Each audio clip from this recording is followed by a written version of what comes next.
लीजिए सुनिए सादत हसन मंटो की लिखी कहानी बू, मेरी यानी समीर गोस्वामी की आवाज में। बरसात के यही दिन थे।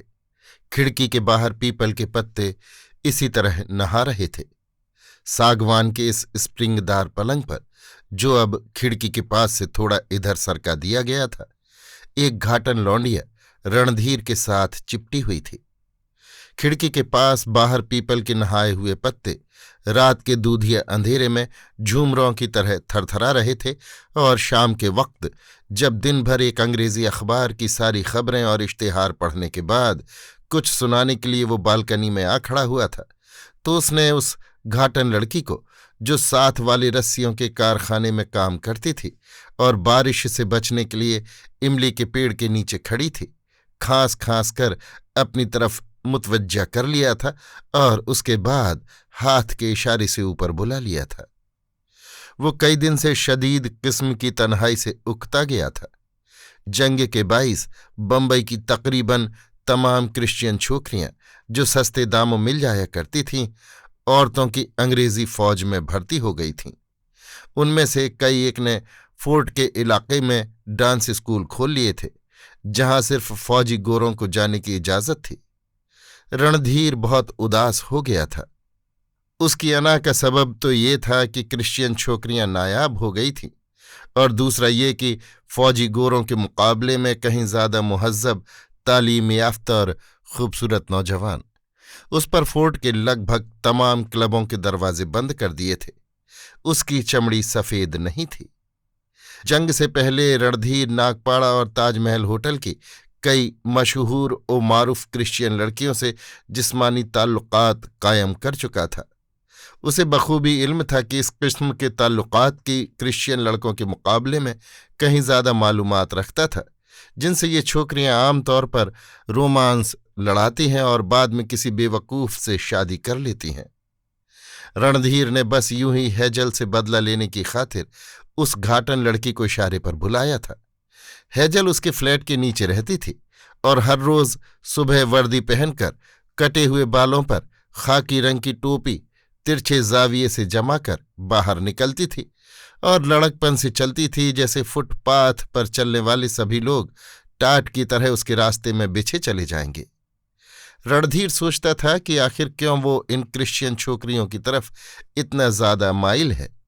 इसमें कोई शक नहीं कि वो अपने जिस्म की तमाम दिखाई जा सकने वाली अशिया की नुमाइश करती हैं, किसी किस्म की झिझक महसूस किए बगैर अपने कारनामों का जिक्र कर देती हैं, अपने बीते पुराने रोमांसों का हाल सुना देती हैं। ये सब ठीक है, लेकिन किसी दूसरी लड़की में भी तो ये खासियतें हो सकती हैं। रणधीर ने जब घाटन लड़की को इशारे से ऊपर बुलाया तो उसे किसी तरह भी इस बात का यकीन नहीं था कि वो उसे अपने साथ सुला लेगा, लेकिन थोड़ी ही देर के बाद उसने उसके भीगे हुए कपड़े देखकर ये सोचा था कि कहीं ऐसा न हो कि बेचारी को निमोनिया हो जाए। तो रणधीर ने उसे कहा था, ये कपड़े उतार दो, सर्दी लग जाएगी। वो रणधीर की इस बात का मतलब समझ गई थी, क्योंकि उसकी आंखों में शर्म के लाल डोरे तैर गए थे। लेकिन बाद में जब रणधीर ने उसे अपनी धोती निकाल कर दी तो उसने कुछ देर सोचकर अपना लहंगा उतार दिया, जिस पर मैल भीगने की वजह से और भी नुमायां हो गया था। लहंगा उतारकर उसने एक तरफ रख दिया और जल्दी से धोती अपनी रानों पर डाल ली। फिर उसने अपनी तंग भिची भिची चोली उतारने की कोशिश की, जिसके दोनों किनारों को मिलाकर उसने एक गांठ दे रखी थी। वो गांठ उसके तंदुरुस्त सीने के नन्हे लेकिन समटीले गढ़े में छिप गई थी। देर तक वो अपने घिसे हुए नाखूनों की मदद से चोली की गांठ खोलने की कोशिश करती रही, जो भीगने की वजह से बहुत ज्यादा मजबूत हो गई थी। जब थक हार कर बैठ गई तो उसने मराठी जबान में रणधीर से कुछ कहा, जिसका मतलब ये था, मैं क्या करूं, नहीं निकलती। रणधीर उसके पास बैठ गया और गांठ खोलने लगा। जब नहीं खुली तो उसने चोली के दोनों सिरों को दोनों हाथ में पकड़कर इस जोर से झटका दिया कि गांठ सरासर फैल गई और इसके साथ ही दो धड़कती हुई छातियां एकदम से नुमायां हो गईं। लम्हा भर के लिए रणधीर ने सोचा कि उसके अपने हाथों ने इस घाटन लड़की के सीने पर नर्म नर्म गूंधी हुई मिट्टी को माहिर कुम्हार की तरह दो प्यालों की शक्ल बना दी है। उसकी सेहतमंद छातियों में वही गुदगुदाहट, वही धड़कन, वही गोलाई, वही गर्म गर्म ठंडक थी जो कुम्हार के हाथों से निकले हुए ताज़ा बर्तनों में होती है। मटमैले रंग की जवान छातियों में जो बिल्कुल कुंवारी थी, एक अजीब गरीब किस्म की चमक पैदा कर दी थी, जो चमक होते हुए भी चमक नहीं थी। उसके सीने पर ये ऐसे दिए मालूम होते थे जो तालाब के गदले पानी पर जल रहे थे। बरसात के यही दिन थे। खिड़की के बाहर पीपल के पत्ते इसी तरह कपकपा रहे थे। लड़की के दोनों कपड़े जो पानी में शराबोर हो चुके थे, एक गदले ढेर की सूरत में पड़े थे और वो रणधीर के साथ चिपटी हुई थी। उसके नंगे बदन की गर्मी उसके जिस्म में ऐसी हलचल सी पैदा कर रही थी जो सख्त जाड़े के दिनों में नाइयों के गर्म हमामों में नहाते वक्त महसूस हुआ करती है। दिन भर वो रणधीर के साथ चिपटी रही। दोनों जैसे एक दूसरे के गडमड हो गए थे। उन्होंने बमुश्किल एक दो बातें की होंगी, क्योंकि जो कुछ भी हो रहा था सांसों, होंठों और हाथों से तय हो रहा था। रणधीर के हाथ सारी छातियों पर हवा के झोंकों की तरह फिरते रहे। छोटी छोटी चूचियां और मोटे मोटे गोल दाने जो चारों तरफ एक स्याह दायरे की शक्ल में फैले हुए थे, हवाई झोंकों से जाग उठते और उस घाटन लड़की के पूरे बदन में एक सरसराहट पैदा हो जाती कि खुद रणधीर भी कपकपा उठता। ऐसी कपकपाहटों से रणधीर का सैकड़ों बार वास्ता पड़ चुका था। वो उनको बखूबी जानता था। कई लड़कियों के नर्म नाजुक और सख्त सीनों से अपना सीना मिलाकर कई कई रातें गुजार चुका था। वो ऐसी लड़कियों के साथ भी रह चुका था जो बिल्कुल उसके साथ लिपट कर घर की वो सारी बातें सुना दिया करती थीं जो किसी गैर के लिए नहीं होती। वो ऐसी लड़कियों से भी जिस्मानी ताल्लुक कायम कर चुका था जो सारी मेहनत करती थीं और उसे कोई तकलीफ नहीं देती थीं। लेकिन ये घाटन लड़की जो पेड़ के नीचे भीगी हुई खड़ी थी और जिसे उसने इशारे से ऊपर बुला लिया था, मुख्तलिफ किस्म की लड़की थी। सारी रात रणधीर को उसके जिस्म से एक अजीब किस्म की बू आती रही थी। उस बू को जो बायक वक्त खुशबू भी थी और बदबू भी, वो सारी रात पीता रहा। उसकी बगलों से, उसकी छातियों से, उसके बालों से, उसके पेट से, जिस्म के हर हिस्से से ये जो बदबू भी थी और खुशबू भी रणधीर के पूरे सरापा में बस गई थी। सारी रात वो सोचता रहा था कि ये घाटन लड़की बिल्कुल करीब होने पर भी हरगिज इतनी करीब न होती अगर उसके जिस्म से ये बू न उड़ती। ये बू उसके दिलो दिमाग की हर सलवट में रेंग रही थी, उसके तमाम नए पुराने महसूसात में रच गई थी। उस बू ने उस लड़की और रणधीर को जैसे एक दूसरे से हम आहंग कर दिया था। दोनों एक दूसरे में मुदगम हो गए थे, उन बेकरां गहराइयों में उतर गए थे जहां पहुंचकर इंसान एक खालिस इंसानी तस्कीन से महजूज होता है। ऐसी तस्कीन जो लम्हाती होने पर भी जाविदा थी, मुसलसल तगय्युर पजीर होने पर भी मजबूत और मुस्तहकम थी। दोनों एक ऐसा जवाब बन गए थे जो आसमान के नीचे खला में माइले परवाज रहने पर भी दिखाई देता रहे। उस बू को जो उस घाटन लड़की के अंग अंग से फूट रही थी रणधीर बखूबी समझता था, लेकिन समझते हुए भी वो उसका तजजिया नहीं कर सकता था। जिस तरह कभी मिट्टी पर पानी छिड़कने से सौंधी सौंधी बू निकलती है, लेकिन नहीं, वो बू कुछ और तरह की थी। उसमें लेवेंडर और इत्र की अमेजिश नहीं थी, वो बिल्कुल असली थी, औरत और मर्द के जिस्मानी ताल्लुकात की तरह असली और मुकद्दस। रणधीर को पसीने की बू से सख्त नफरत थी। नहाने के बाद वो हमेशा बगलों वगैरह में पाउडर छिड़कता था या कोई ऐसी दवा इस्तेमाल करता था जिससे वो बदबू जाती रहे। लेकिन ताज्जुब है कि उसने कई बार उस घाटन लड़की की बालों भरी बगलों को चूमा और उसे बिल्कुल घिन नहीं आई, बल्कि अजीब किस्म की तस्कीन का एहसास हुआ। रणधीर को ऐसा लगता था कि वो उसे पहचानता है, उसके मानी भी समझता है, लेकिन किसी और को नहीं समझा सकता। बरसात के यही दिन थे। यूं ही खिड़की के बाहर जब उसने देखा तो पीपल इसी तरह नहा रहे थे। हवा में सरसराहटें और फड़फड़ाहटें घुली हुई थीं। उसमें दबी दबी धुंधली सी रोशनी समाई हुई थी, जैसे बारिश की बूंदों का हल्का फुल्का गुबार नीचे उतर आया हो। बरसात के यही दिन थे जब मेरे कमरे में सागवान का सिर्फ एक ही पलंग था, लेकिन अब इसके साथ ही एक और पलंग भी था और कोने में एक नई ड्रेसिंग टेबल भी मौजूद थी। दिन लंबे थे, मौसम भी बिल्कुल वैसा ही था। बारिश की बूंदों के हमराह सितारों की तरह उसका गुबार सा इसी तरह उतर रहा था, लेकिन फिजा में हिना के इत्र की तेज खुशबू बसी हुई थी। दूसरा पलंग खाली था। उस पलंग पर रणधीर औंधे मुंह लेटा खिड़की के बाहर पीपल के पत्तों पर बारिश की बूंदों का रक्स देख रहा था।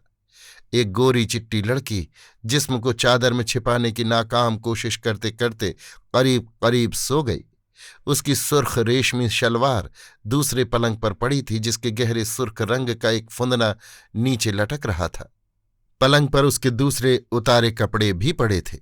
सुनहरी फूलदार जम्पर, अंगिया, जंगिया और दुपट्टा सुर्ख था, गहरा सुर्ख, और इन सब में हिना के इत्र की तेज खुशबू बसी हुई थी। लड़की के स्याह बालों में मुक्केश के जर्रे धूल के जर्रों की तरह जमे हुए थे। चेहरे पर पाउडर, सुर्खी और मुक्केश के इन जर्रों ने मिलजुल कर एक अजीब रंग बिखेर दिया था, बेनाम सा उड़ा उड़ा रंग, और उसके गोरे सीने पर कच्चे रंग के जगह जगह सुर्ख धब्बे बना दिए थे। छातियां दूध की तरह सफेद थीं, उनमें हल्का हल्का नीलापन भी था। बगलों के बाल मुंडे हुए थे, जिसकी वजह से वहां सुरमई गुबार सा पैदा हो गया था। रणधीर उस लड़की की तरफ देखकर कई बार सोच चुका था, क्या ऐसा नहीं लगता जैसे मैंने अभी अभी कीलें उखेड़कर उसको लकड़ी के बंद बक्स में से निकाला हो। किताबों और चीनी के बर्तनों पर हल्की हल्की खराशें पड़ जाती हैं, ठीक उसी तरह उस लड़की के जिस्म पर भी कई निशान थे। जब रणधीर ने उसकी तंग और चुस्त अंगिया की डोरियां खोली थी, तो उसकी पीठ पर और सामने सीने पर नर्म नर्म गोश्त पर झुर्रियां सी बनी हुई थीं और कमर के चारों तरफ कसकर बांधे हुए इजार बंद का निशान। वजनी और नुकीले जड़ाऊ नेकलेस से उसके सीने पर कई जगह खराशें पड़ गई थीं, जैसे नाखूनों से बड़े जोर से खुजाया गया हो। बरसात के वही दिन थे। पीपल के नर्म नर्म पत्तों पर बारिश की बूंदें गिरने से वैसी ही आवाज पैदा हो रही थी जैसी रणधीर उस दिन सारी रात सुनता रहा था। मौसम बेहद सुहाना था। ठंडी ठंडी हवा चल रही थी, लेकिन उसमें हिना के इत्र की तेज खुशबू घुली हुई थी। रणधीर के हाथ बहुत देर तक उस गोरी चिट्टी लड़की के कच्चे दूध की तरह सफेद सीने पर हवा के झोंकों की तरह फिरते रहे थे। उसकी उंगलियों ने उस गोरे गोरे बदन में कई चिंगारियां दौड़ती हुई महसूस की थीं। इस नाजुक बदन में कई जगहों पर सिमटी हुई कपकपाहटों का भी उसे पता चला था। जब उसने अपना सीना उसके सीने के साथ मिलाया तो रणधीर के जिस्म के हर रोंगटे ने उस लड़की के बदन के छिड़े हुए तारों की भी आवाज सुनी थी, मगर वो आवाज कहाँ थी? वो पुकार जो उसने घाटन लड़की के बदन में देखी थी, वो पुकार जो दूध के प्यासे बच्चे के रोने से ज्यादा होती है, वो पुकार जो हल्का ख्वाब से निकलकर बेआवाज हो गई थी।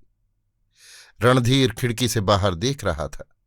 उसके बिल्कुल करीब ही पीपल के नहाते हुए पत्ते थरथरा रहे थे। वो उनकी मस्ती भरी कपकपाहटों के उस पार कहीं बहुत दूर देखने की कोशिश कर रहा था, जहां मठीले बादलों में अजीबो गरीब किस्म की रोशनी घुली हुई दिखाई दे रही थी, ठीक वैसे ही जैसी उस घाटन लड़की के सीने में उसे नजर आती थी। ऐसी पुरअसरार गुफ्तगू की तरह दबी लेकिन वाज़ेह थी। रणधीर के पहलू में एक गोरी चिट्टी लड़की, जिसका जिस्म दूध और घी में गुंधे मैदे की तरह मुलायम था, लेटी थी। उसके नींद से माते बदन से हिना के इत्र की खुशबू आ रही थी, जो अब थकी थकी सी मालूम होती थी। रणधीर को ये दम तोड़ती और जनों की हुई खुशबू बहुत बुरी मालूम हुई। उसमें कुछ खटास थी, एक अजीब किस्म की, जैसी बदहजमी के डकारों में होती है, उदास, बेरंग, बेचैन। रणधीर ने अपने पहलू में लेटी हुई लड़की की तरफ देखा। जिस तरह फटे हुए दूध के बेरंग पानी में सफेद मुर्दा फुटकियां तैरने लगती हैं, उसी तरह उस लड़की के जिस्म पर खराशें और धब्बे तैर रहे थे, और वो हिना के इत्र की ऊटपटांग खुशबू। रणधीर के दिलो दिमाग में वो बू बसी हुई थी जो उस घाटन लड़की के जिस्म से बिना किसी कोशिश के अज खुद निकल रही थी। वो बू जो हिना के इत्र से कहीं ज्यादा हल्की फुल्की और दबी हुई थी, जिसमें सूंघे जाने की कोशिश शामिल नहीं थी, वो खुद ब खुद नाक के अंदर घुसकर अपनी सही मंजिल पर पहुंच जाती थी। रणधीर ने आखिरी कोशिश के तौर पर उस लड़की के दूध या जिस्म पर हाथ फेरा, लेकिन कपकपी महसूस न हुई। उसकी नई नवेली बीवी, जो एक फर्स्ट क्लास मजिस्ट्रेट की बेटी थी, जिसने बीए की तालीम हासिल की थी और जो अपने कॉलेज के सैकड़ों लड़कों के दिलों की धड़कन थी, रणधीर की किसी भी हिस्स को न छू सकी। वो हिना की खुशबू में उस बू को तलाश कर रहा था, जो उन्हीं दिनों में, जबकि खिड़की के बाहर पीपल के पत्ते बारिश में नहा रहे थे, इस घाटन लड़की के मैले बदन से आई थी। अभी आप सुन रहे थे सादत हसन मंटो की लिखी कहानी बू, मेरी यानी समीर गोस्वामी की आवाज में।